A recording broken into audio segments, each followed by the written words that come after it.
Good morning, everyone. Can you hear me okay? Okay, thank you. Great to be with all of you this morning. My name's Winfricky. I'm stepping in for Mark Nunberg this morning. He's finishing up a week-long retreat at Spirit Rock Meditation Center in California. And I'm here at the retreat center in Prairie Farm, Wisconsin. And I'm here with a group of retreatants, and we're just finishing up a practice period. So I'll be directing my attention partly to all of you and partly to them. So let's begin together with a 30-minute guided meditation.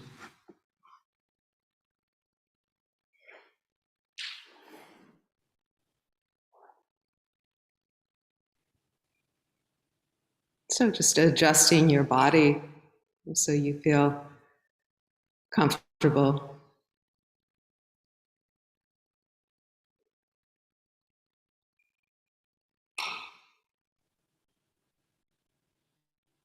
And just putting down, releasing whatever tensions are unnecessary, either in the body or the mind.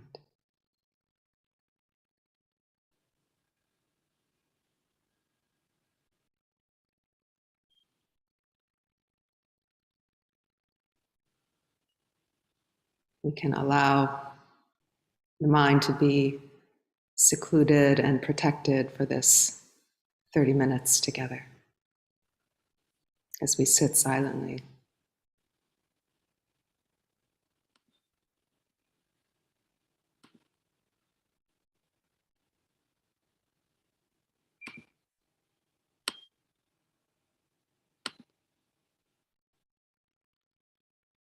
And in a gentle way, we can bring our attention to the face, just taking care that the eyes are relaxed, the jaw, the ears and the inner ears.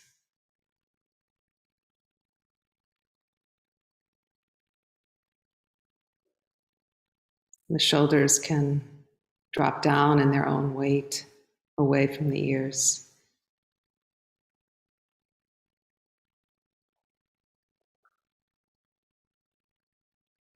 And feeling the length of the arms and hands, warmth and weight.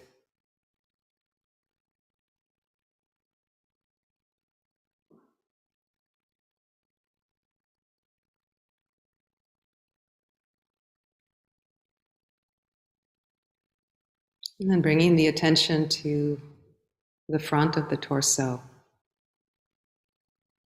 the sensitive animal body of our heart area, our belly, and the solar plexus just below the rib cage.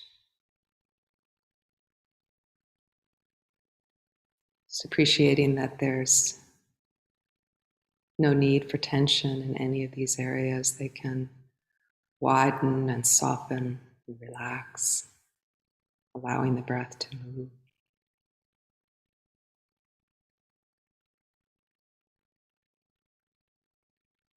Feel as though the breath could travel all the way down to the bowl of the pelvis.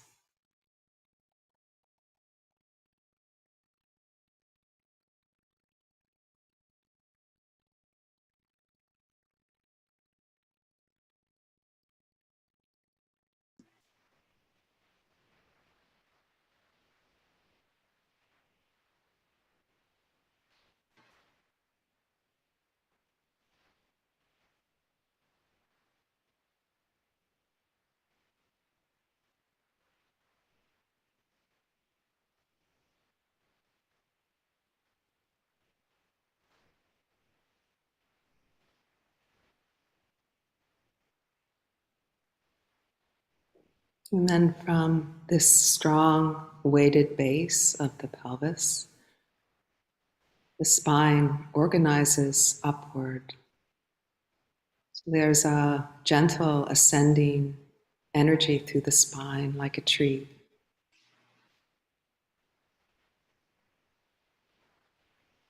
It has both suppleness and power.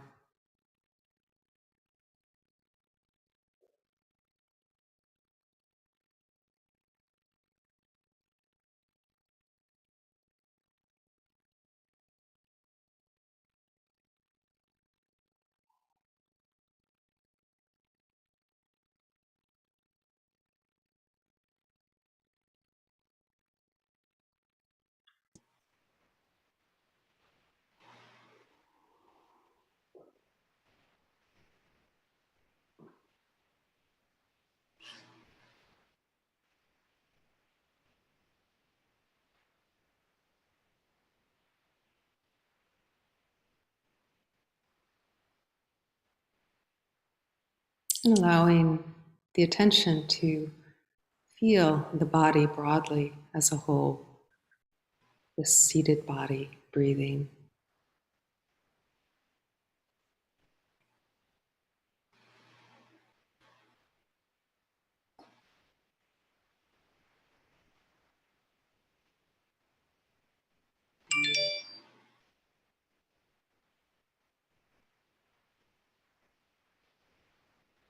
Notice what comes to the attention. How do you know you have a body?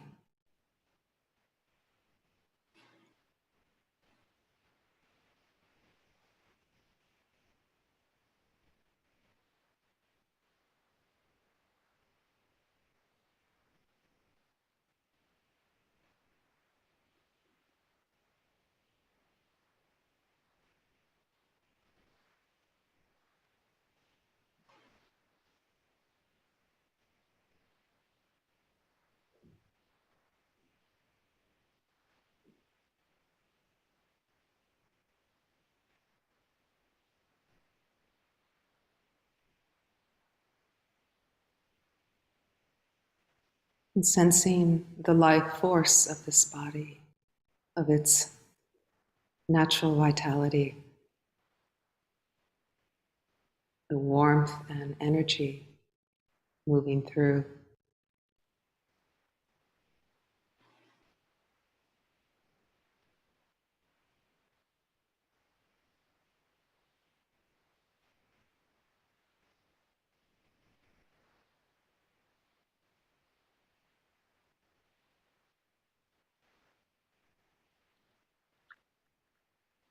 In a way that doesn't need words or analysis. We can let the mind rest in the body,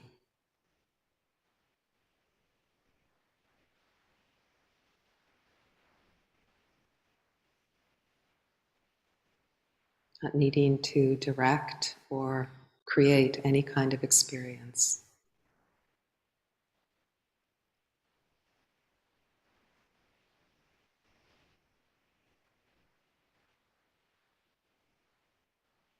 Not demanding that the body appear or feel in a certain way.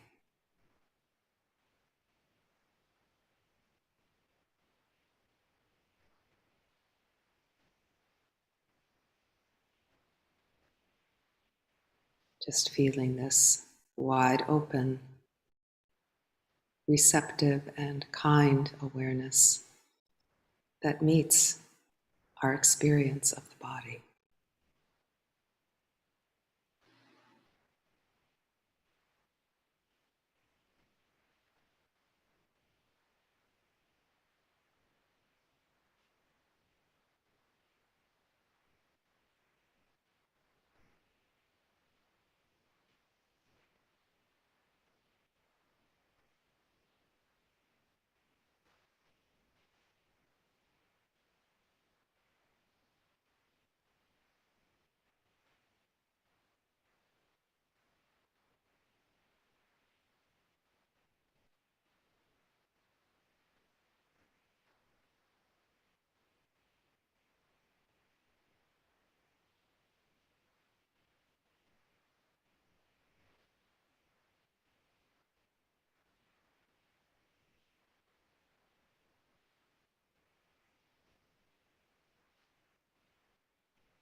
And as a last instruction, let the attention be sensitive to the presence of space.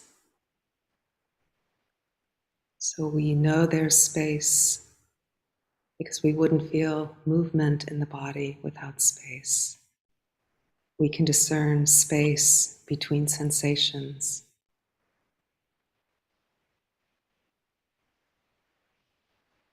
This is a gentle inquiry about boundary.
And the inquiry is, or takes the form of listening and feeling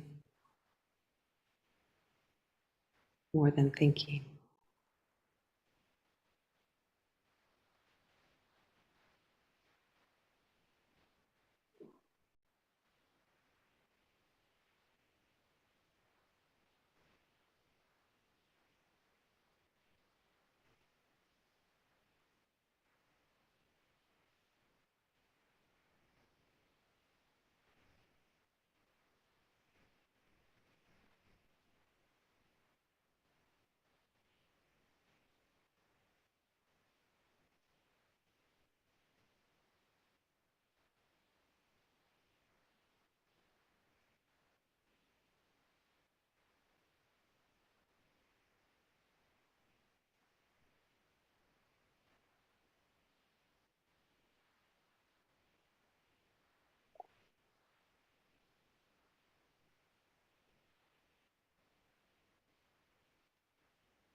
Let's notice now the tone of the mind.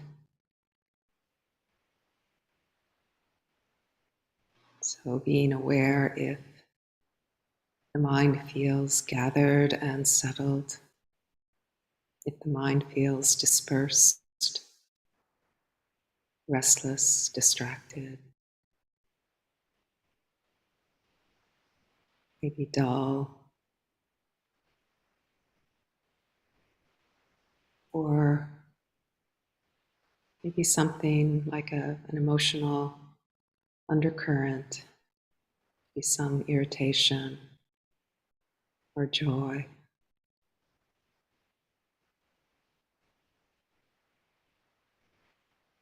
Just feeling that energy in the heart and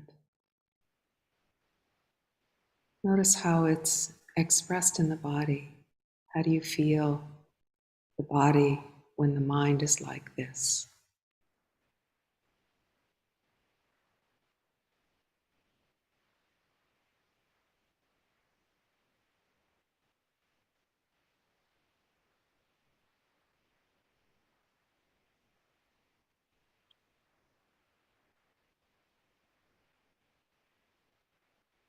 And whatever the experience is, it's okay.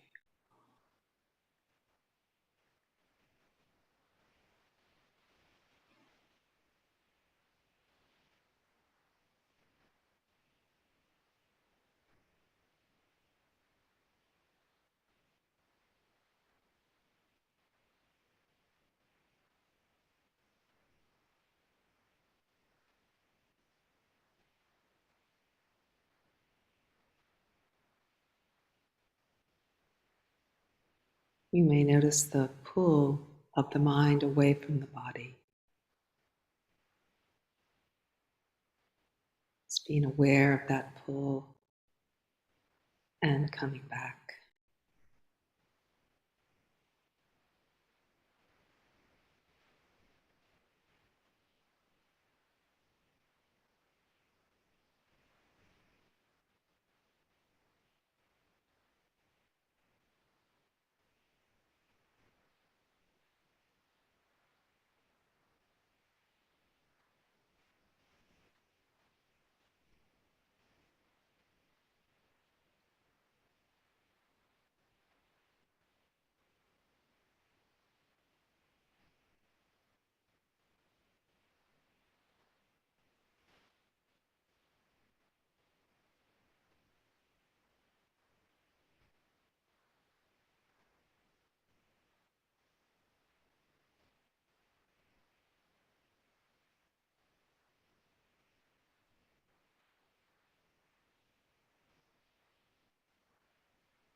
For the last few minutes of our sitting time, let's open the eyes and keeping the gaze down, but keeping the attention anchored in the body.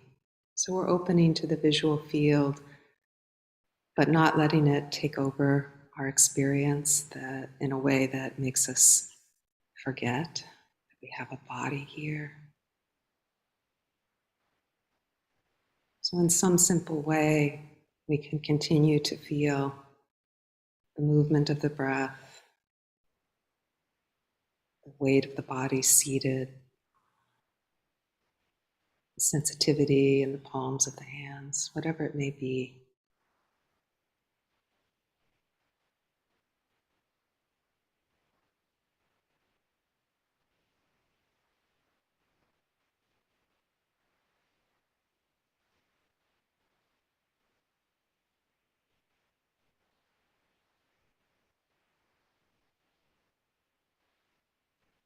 In a way, the sensations of the body are more subtle than the sense of sight.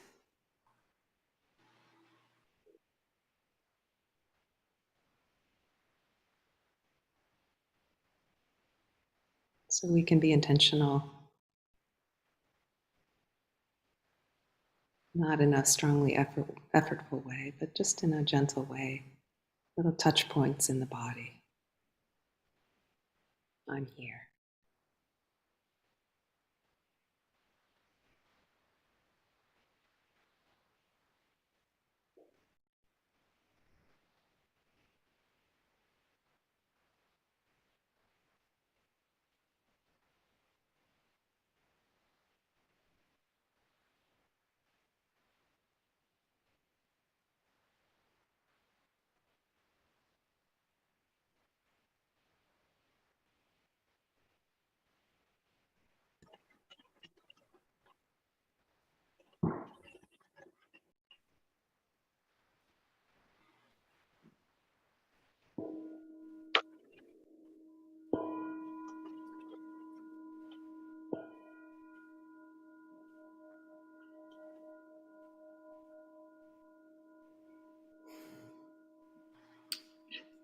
So great to see everyone. Please stretch, make yourself comfortable.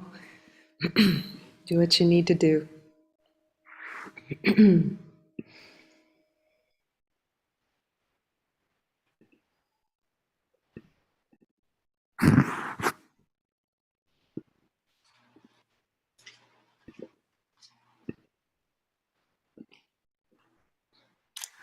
as I said before, I've been out here at this beautiful retreat property at Prairie Farm, Wisconsin. So if you've never been here, I really encourage you.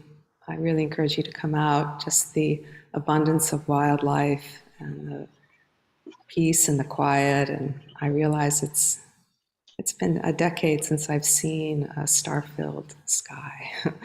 So yeah, I really encourage.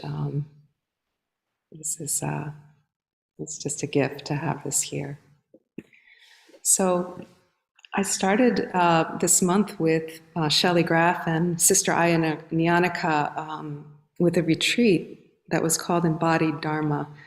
So I'm just sort of entering into, the body. Why is the body so emphasized? And in these last few weeks, I've been leading a practice session out here with Gabe Keller Flores, and we decided to really focus on the talks of Ajahn Sucitto. And he's a wonderful Thai, he's not Thai, he's from the Thai forest tradition, but a wonderful senior teacher from that tradition. And we've been listening to his Dhamma talks, and I think have all here felt inspired by them. So I'll be including some of Ajahn words and ideas as part of this talk. And some of them are still sort of integrating for me, so I apologize in advance if things come out muddled, but I really want to go with what's inspiring me, and his way of speaking is really moving to me. So yeah, it is a interesting and relevant question of why there is so much attention given to the body in this Buddhist path, right? It's the first foundation of mindfulness of four foundations. So it's the primary establishment of attention, and the three other foundations of mindfulness rest upon this basis of the body. So we all probably rightly understand that suffering is in the mind, and we have interest in the mind. So why do we need to take interest in the body? You know, it can seem mundane, it can be uncomfortable, and so it's a wonderful question to begin with. So one reason, just to say it straightforwardly, is that steady awareness of the body provides an anchor and a contrast to the proliferating activities of mind. And it's in the proliferating activities of mind where we construct our inner realities. So what is the proliferating mind? I saw one definition of mental proliferation. Mental proliferation is a restless conceptualizing of the world through the use of ever-expanding language and concepts. Yeah, and so I think we know this kind of thinking that spins on itself, that can be obsessive, compulsive, spinning, and disembodied, really. Like, I appreciate the phrase we have, lost in thought. It has that quality, and it can spellbind us. It can dominate our experience. And frankly, you know, we are mostly mentally proliferating. These are our unskillful habits of mind when we're not mindful of what the mind is doing.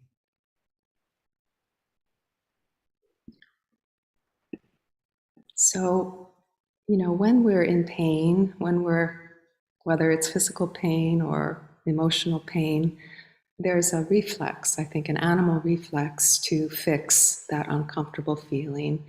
And what we tend to do is think compulsively as a way to fix it, as a way to deal with it. And we trust this particular power of mind, which has its power and has its function and need.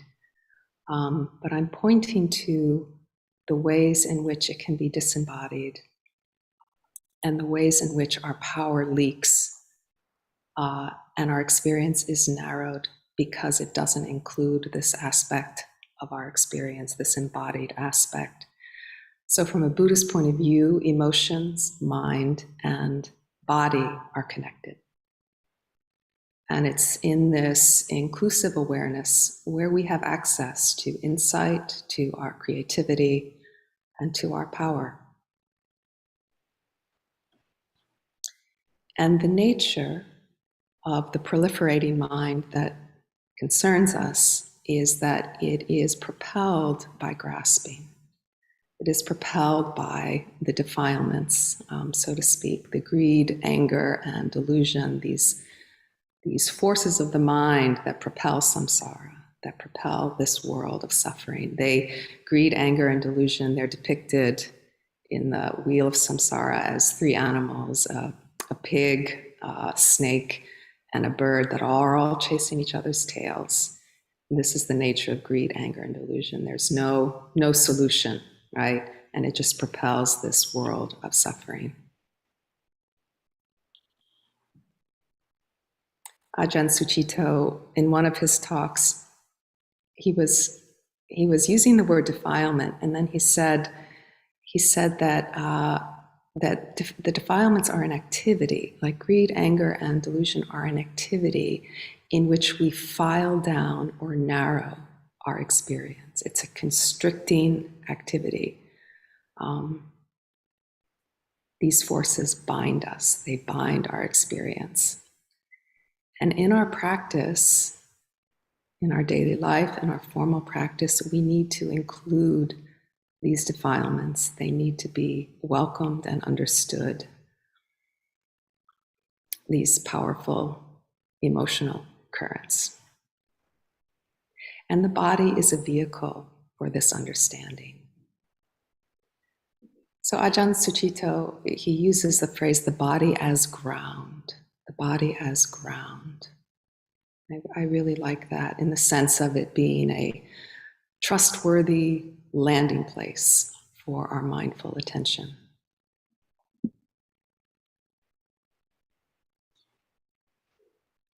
And there's so much activity within the body that's happening all the time. The various sensations, the temperatures, the pressures, the discomforts, the pleasurable feelings, the energies of the body, they're always here. The breath is always here. So it's not a foundation of mindfulness that we need to generate. We don't need to create anything. We just need to shine the light of awareness to the body. And how the body senses itself doesn't require language. Right? This is the somatic sense, the felt inner body. And sometimes it's really wonderful in the quiet of meditation practice to let the somatic sense take over, to let the sensations fill the mind, because what we find is that it quiets the thoughts.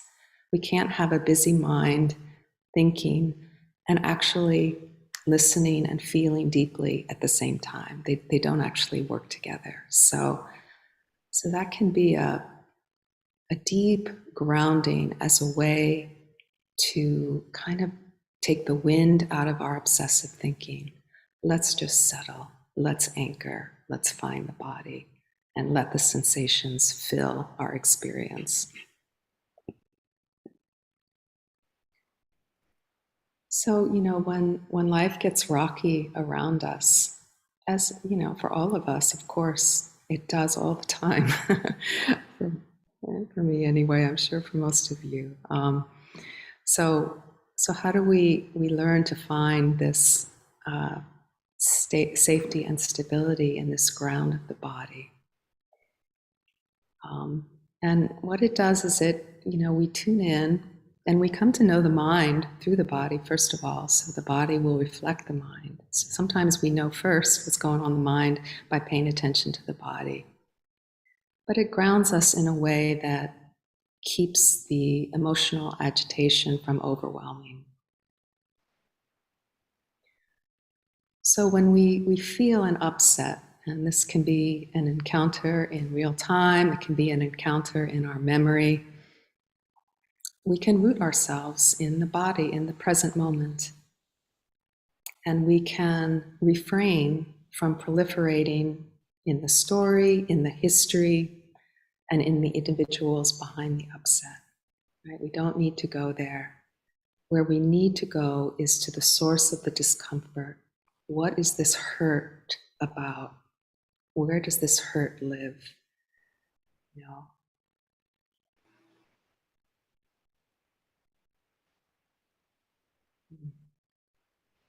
I really like the metaphor of mindfulness of the body being like the ballast of a boat.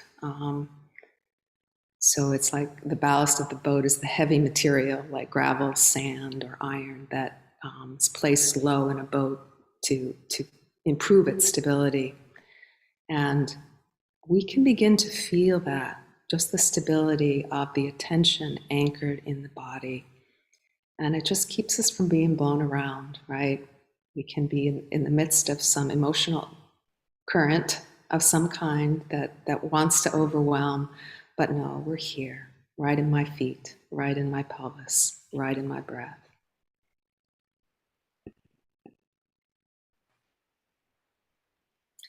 Ajahn Sucitto, in one of his talks, he says, the great advantage of tracking the emotional state by referring to the somatic state is that the body is not convinced by justifications and has no opinion about our emotional balance. It just knows this feels stressful, better let go of that. Or this is uplifting, it's good to follow that.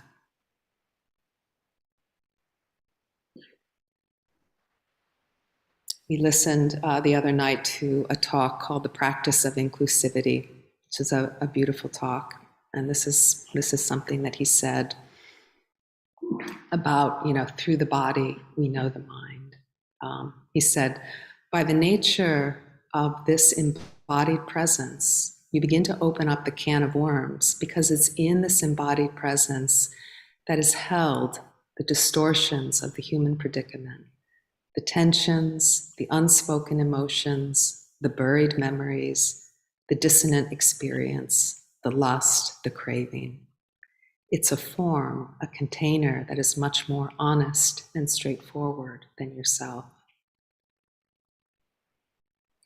And in the Thai forest tradition and in Ajahn Suchita's talks, he uses the term chitta a lot. And I'm still sort of getting clear about what's meant by this term. It's a Pali term. Its direct translation is heart or the heart mind, but it's used in different ways in different traditions. But in the Thai forest tradition, in the language of the chitta, it's like the chitta is this quieter, deeper level of the sensitive heart. It's kind of like a storehouse that propels the more superficial activities of mind. And it holds our karma. It's where impressions land. Ajahn Suchito describes the chitta as a blueprint of our underlying tendencies.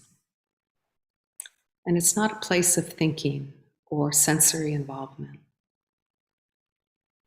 And it's not a place of comparing, measuring, analyzing. It's only sensitive.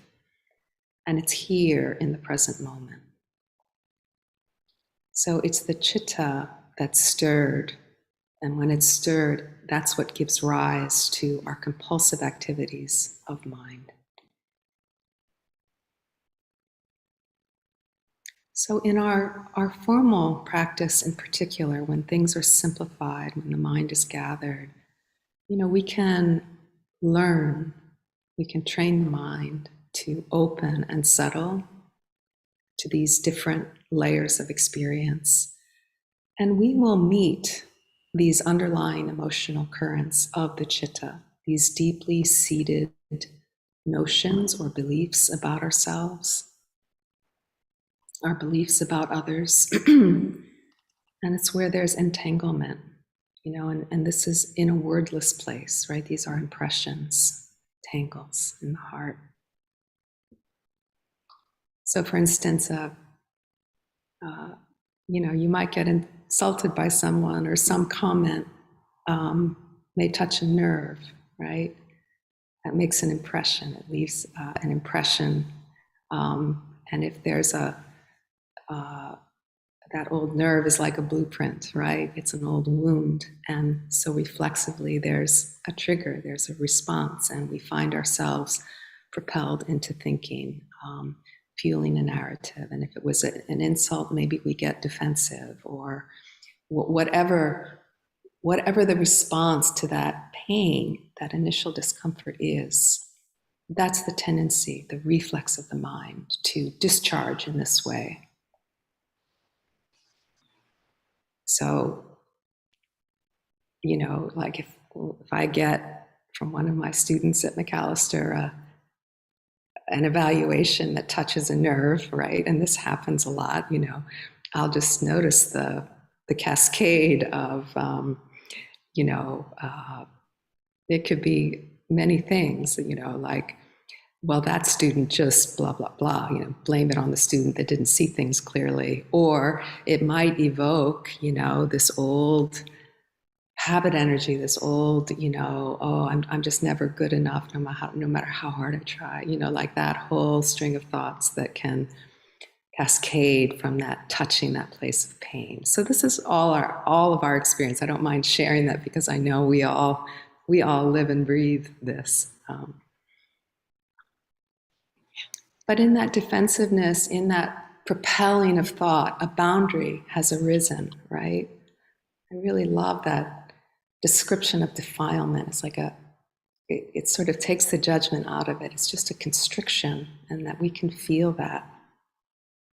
And we can be aware of these hidden selves that arise, when they're triggered, the victim, the one who's inadequate, the one who needs to fix everything, the one who's better than everybody, whatever sort of these kind of unspoken beliefs are that live in us. They're so quiet.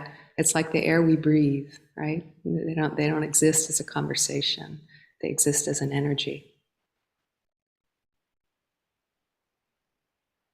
So with the attention to the body, there's the possibility of meeting this place of feeling where there is constriction, where there is tangle.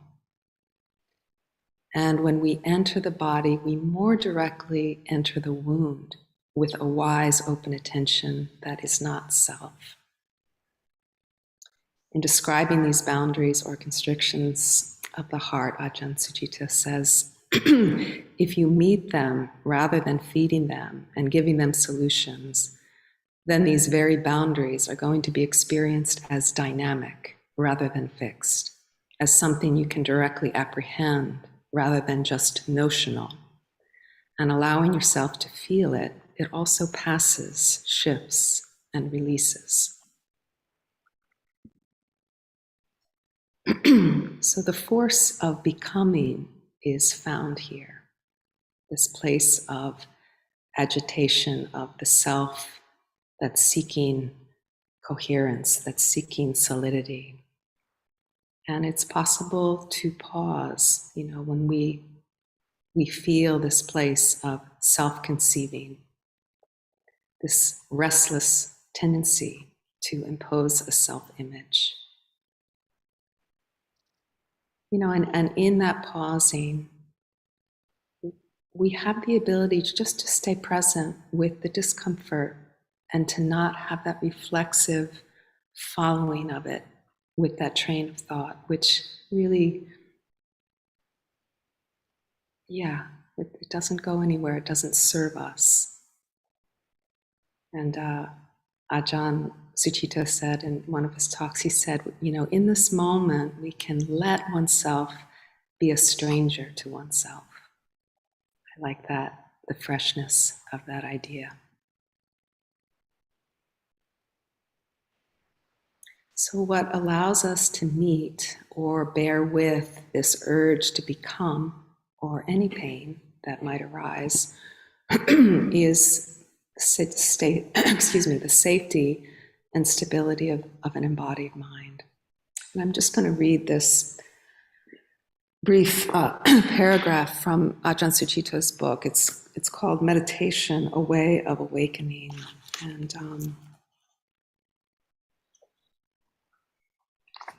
and he's describing the subtle pleasure of a mind that's concentrated in the body and its purpose, its function.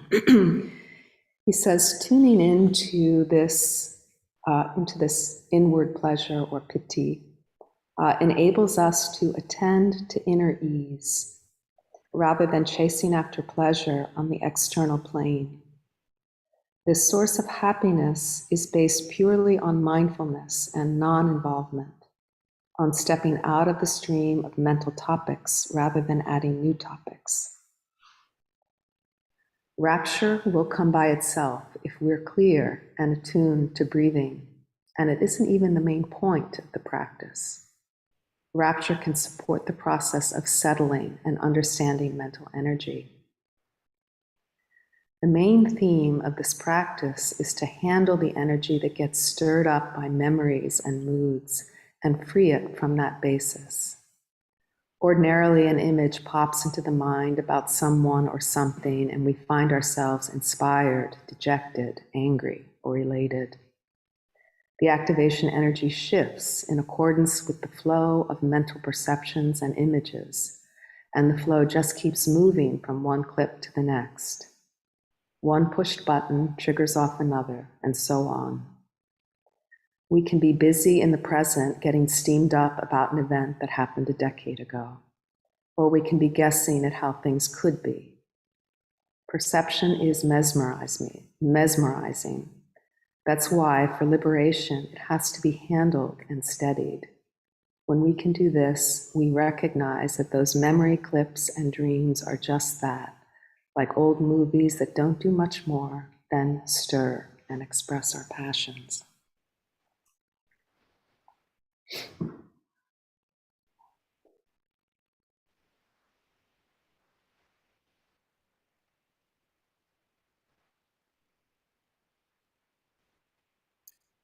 So to go back to the idea of how the mind is expressed in the body, I think this is really fundamental learning that we all know to some degree, but I think it can be a resource,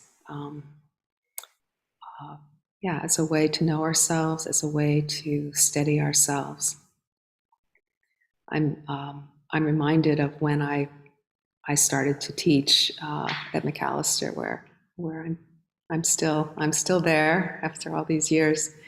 But I came from being a professional dancer and a choreographer, and I was hired to teach some lecture courses and teaching about history of dance and cultures of dance and stuff that was complicated and politically charged, and I was most assuredly not equipped to be teaching this course, and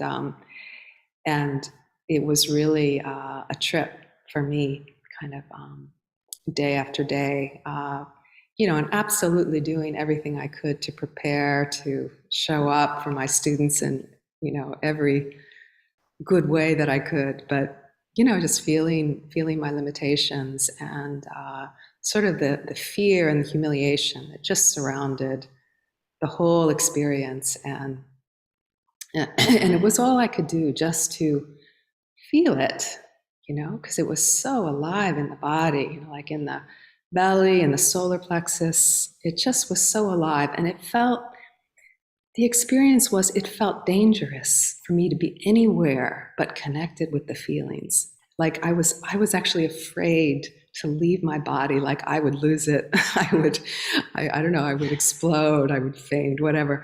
So just, it was like I put my attention on my solar plexus as though my attention were like the palm of my hand, as a steady, and just like this part of the mind, this is happening now, this is happening now, and just staying connected in that powerful present moment way. And it was really deep learning, that level of exposure, but feeling the protection of this body as ground.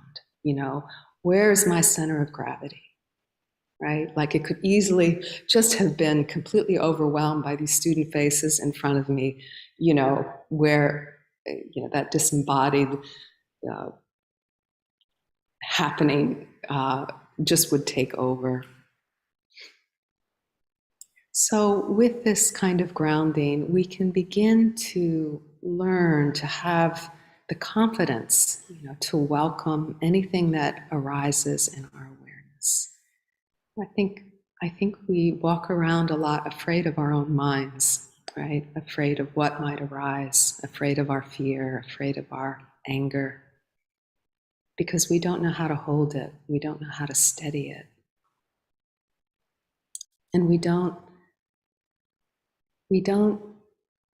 appreciate it's a force that we didn't create, right? Like we take it personally. It kind of reflects on who we are. We feel bad about it. So this layer of shame or something.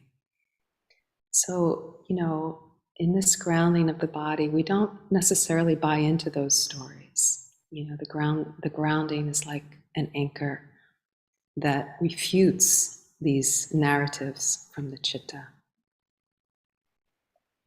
And we know how it is to be pushed around by our mental, emotional life. We all know that.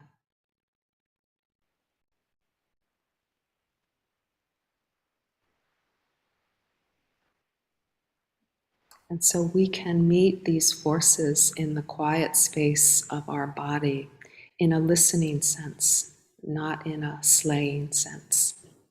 An open, soft, presence, understanding these forces as our teacher. They're here, so they need to be included.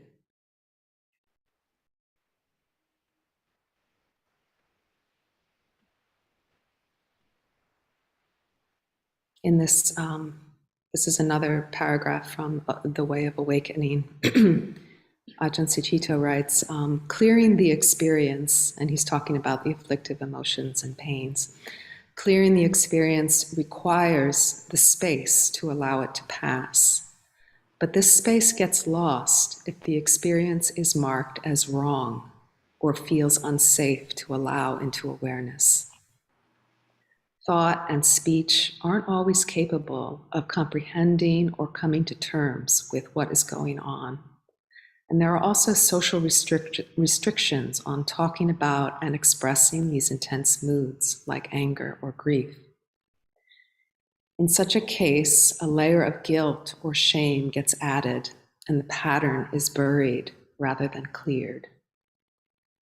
Therefore, accessing the somatic impression in the body is a way of meeting and clearing these residues by translating their felt sense into elemental terms such as hard, fiery, and so on.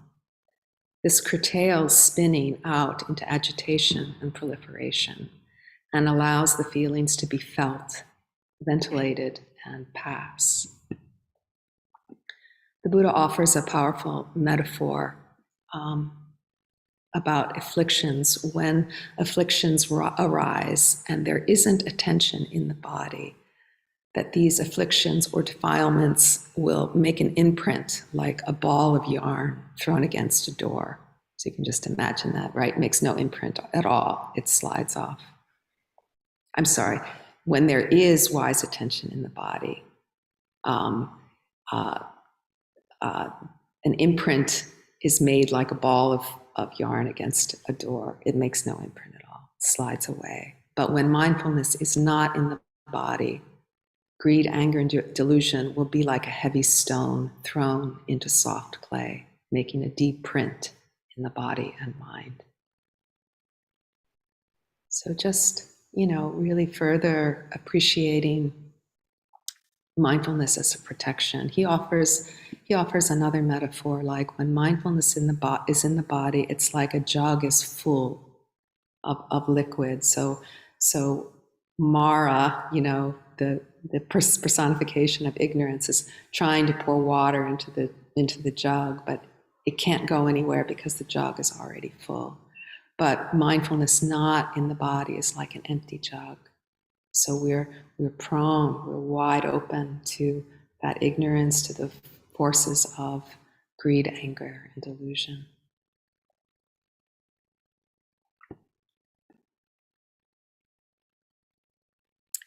Gil Fronsdal is the founder of the Insight Meditation Center in Redwood City, California, and he is a wonderful Buddhist author and teacher. And I want to read something he wrote for you.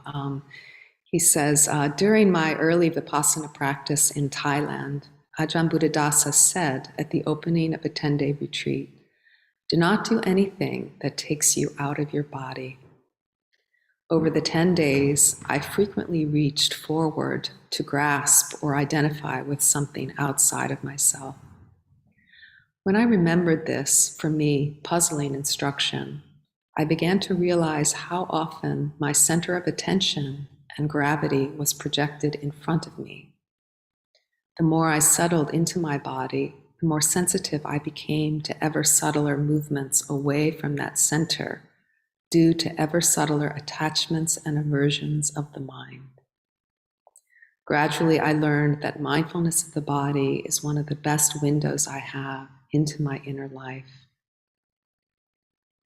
I like this sentence. I began to realize how often my center of attention and gravity was projected in front of me.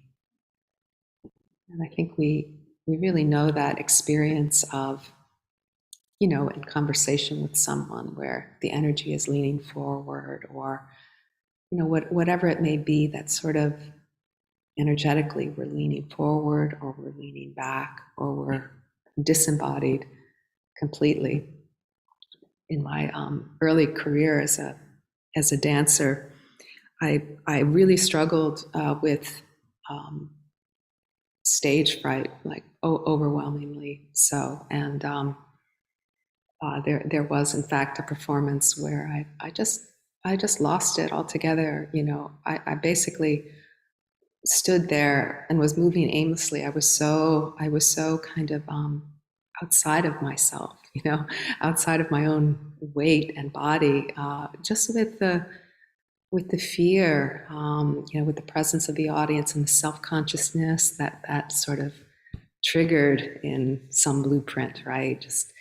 Just triggering that, and it was an insight, particularly in that one performance, that whatever this was that was going on, it was bigger than me, you know. And it's like I realized, you know, because I've been trying to work with it in my mind, think my way through it. Like if I just had the right attitude, if I just, you know, just finding ways to build myself up, you know. But these were not solutions.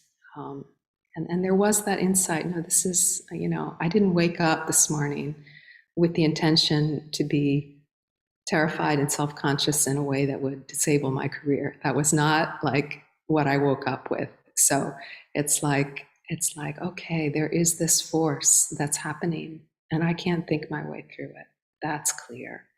And so there was the intuition to just get interested in what is this about, you know. And that was the beginning of my path, willingness to stop, you know, get interested and listen. And yeah, and it began with just sitting and watching my breath. And I can't even say precisely how it happened, because I think these things are really how things untangle are organic and indescribable in a certain way.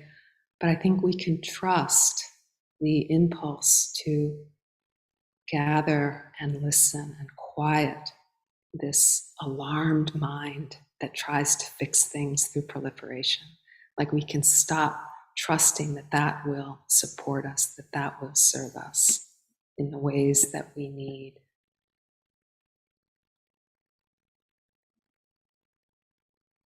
So I want to just spend a minute to talk about this first foundation of mindfulness as it's described, the Satipatthana Sutta, just because it's quite elaborate, you know, all the components, all the ways that we can enter our bodily experience. So it's the first of the foundations, and there are many components to it, and I'll just go through a few of them. So one is, you know, mindfulness of the breath, and this is something we've been, of course, working on in our formal sitting, like all the different ways that we can attend to the breath. And if I had more time, I could go into detail because it's really rich material. So there's the breath, there's the postures of the body. And so these are our basic postures in our daily life, you know, our seated posture, our standing posture, our walking, and our lying down. Can we be inside the body as we move through these activities that we all do as human beings? And then from these postures, you know, there's instructions to get even more intimate in all the activities of our daily life. And I'll read what the Buddha said to the monks and nuns about this. And he said, and further, O bhikkhu is a practitioner.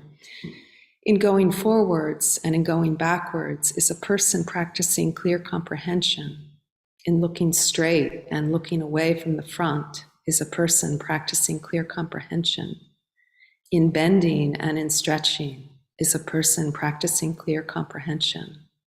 In wearing the shoulder cloak, the other two robes, and the bowl is a person practicing clear comprehension. In regard to what is eaten, drunk, chewed, and savored is a person practicing clear comprehension.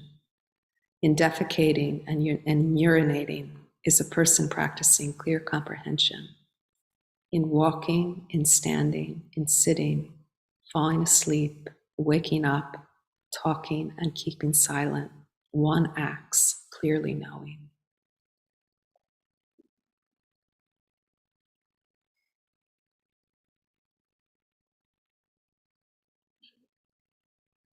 Yeah, I had the opportunity to practice for some months at a monastery in Burma where there was the instruction just to know what you're doing as you're doing it all day long, and be in the body and know what's happening in the mind. I got the instruction once, when you wake up in the morning, what is the first thought that comes into consciousness? I love that instruction, like right from the get-go. Where am I?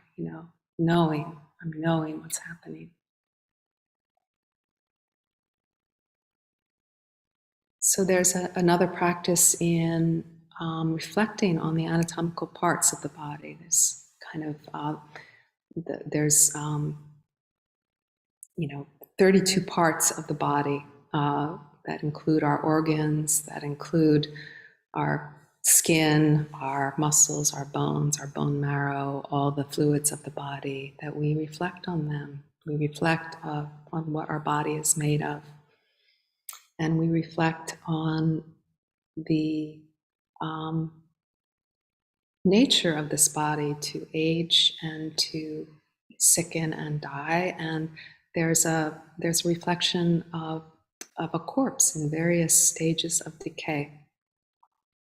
And so, yeah, the Buddha's urging was for us to really engage the body, both with our reflection and with our direct subjective felt experience. And just have a few minutes, and I want to spend the last few minutes talking about the elements, because this has to do even, I think, most directly with our formal practice.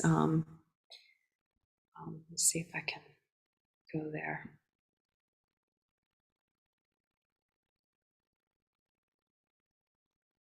Yeah, so the Buddha's words, a practitioner remains focused on the body in and of itself. So this is, the body on its own terms and different than the concept or idea of the body. So, as I was reviewing in the meditation, it's like this language of temperature and pressure or tightness, whatever, right? It doesn't translate well into words, right? And so it's really entering a different, maybe uncomfortable place that's a little more wild, a little more unclear than we want it to be. And the Buddha described this awareness in the body as not mediated by our thoughts or images in the mind. And to reflect that, the material of our body is not separate from the material in nature, right? And the Buddha suggested 4 categories, conceptual categories, that could frame our somatic experience. And he described these as the elements: water, earth, wind, and fire. And you could even do this with me now, just like touching the palms together, So the water element is like any flow that we sense or any fluid in the body. It also means cohesion. So there may be some subtle sense of cohesion of form, even though the boundaries aren't clear. This would be the water element. And then the fire element is temperature. So we can feel heat and coolness, like the backs of the hands, the skin on the backs of the hands is cooler than other places where there's more warmth. So just the range of temperature in our experience. And wind is any kind of motion. So even in the still still position, right? There's all kinds of really subtle activity. There's pulsing, just the sheer energy of the body. We can feel that. And then the earth element is the the aspects of our felt experience that feel more solid, like the sense of weight or pressure, the sense of our bones. So the range of lightness and weight falls under the category of earth. And then the last is sometimes talked about is this category of space, which I think is really important to get interested in, how we perceive space in and around the sensations of the body. And just to recognize how it's not easy coming into the body, and particularly because it feels amorphous. Like the mind wants clarity; it wants to grasp onto clear objects that can say what it is, right? But when the mind enters this body on the somatic level, there's not clarity. Everything is moving. There's no clear edges, right? And so like the mind, it's hard to keep up with what's happening. And because of that lack of clarity, which maybe we dislike, we bounce out of the experience. So it's just good to know that, right? Like that preference. So can we stay with these experiences as fluid and as amorphous as they are? Can we place the mind like a palm right there? Let all that movement be alive and let the mind just rest. And that teaches us something about impermanence, and it teaches us something about emptiness. So especially when the mind is really gathered, so that kind of reflection is powerful. And then the last thought I'll share is, these instructions that the Buddha said about being mindful all day long, being in your body all day long, never leave your body. That can feel so daunting and not realistic, but there's always touch points, like through the day, just now and then, feel your feet on the ground, and that adds to the ballast. Each time the mind connects, it adds to the ballast, to the weight, to the stability. And then the other piece is to let mindfulness really be a friend, like in studying with Venerable Analio. He would talk about mindfulness as a she, and the way he would say it, like she's always here with me, she's guiding me. And that was really instructive to me. Like, it's okay, I can feel that mindfulness is like this protecting mother or a lover, like something I really want around, something that will hold and support. So we can be creative in a way that makes us lean toward mindfulness, that it doesn't seem like a burden, but we begin to understand it as a powerful protection, and that we need to go there for our own well-being. Okay, we're out of time. So thank you, everybody. So great to talk, and I'll turn it over to Robin, can do the small groups. I just want to show you everybody here. See.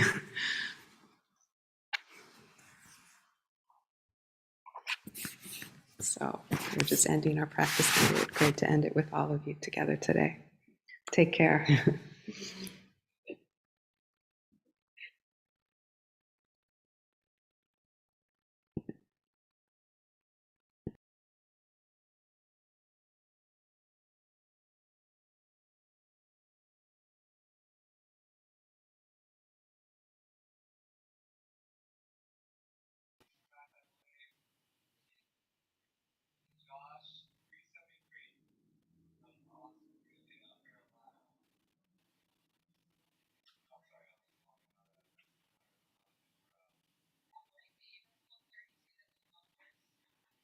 Thanks, everyone, for being here today. This is Nancy, and think I'm going to be handed the host duty here.